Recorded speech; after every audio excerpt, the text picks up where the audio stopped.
இப்போ நாம் கோழி உருளைக்கிழங்கு மசாலாவை வைத்து 3 விதமான உணவு வகைகளை எப்படி செய்கிறதுன்னு பார்க்க போகிறோம். அதுக்கு 200 கிராம் போன்லெஸ் சிக்கனை சிறிதாக வெட்டி, அரை டீஸ்பூன் மிளகாய்த்தூள், 1/4 டீஸ்பூன் மஞ்சள் தூள், 1/4 டீஸ்பூன் இஞ்சி பூண்டு விழுது சேர்த்து வேக வைத்து எடுத்துக்கொள்ள வேண்டும்.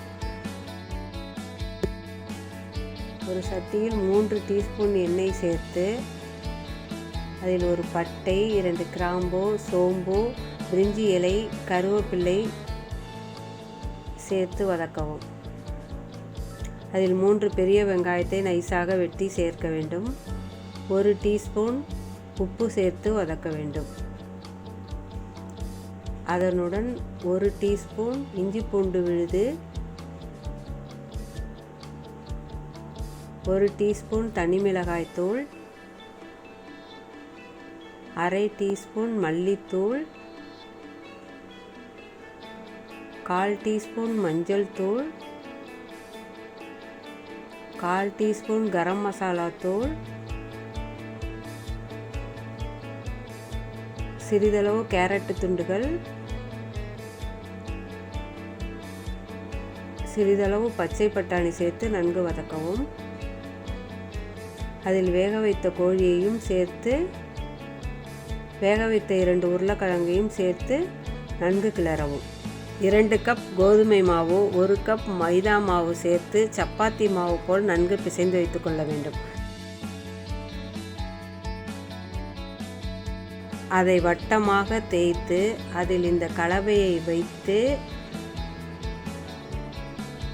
அவித்த முட்டையின் 1/4 பகுதியையும் அதனுடன் சேர்த்து வைக்க வேண்டும். பிறகு அதன் ஓரங்களை நன்றாக மூடி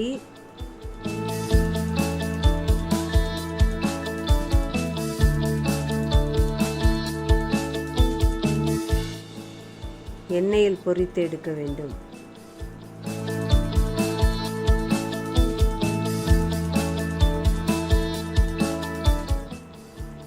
பொரித்து எடுத்தால் நமக்கு சுவையான சிக்கன் கறி பாப் கிடைத்துவிடும்.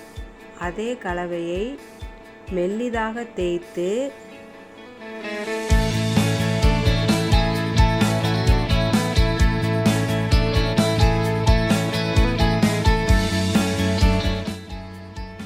தோசைக்கல்லில் 2 டீஸ்பூன் எண்ணெய் சேர்த்து வேக வைத்து எடுத்தால் நமக்கு கார போலி கிடைத்துவிடும்.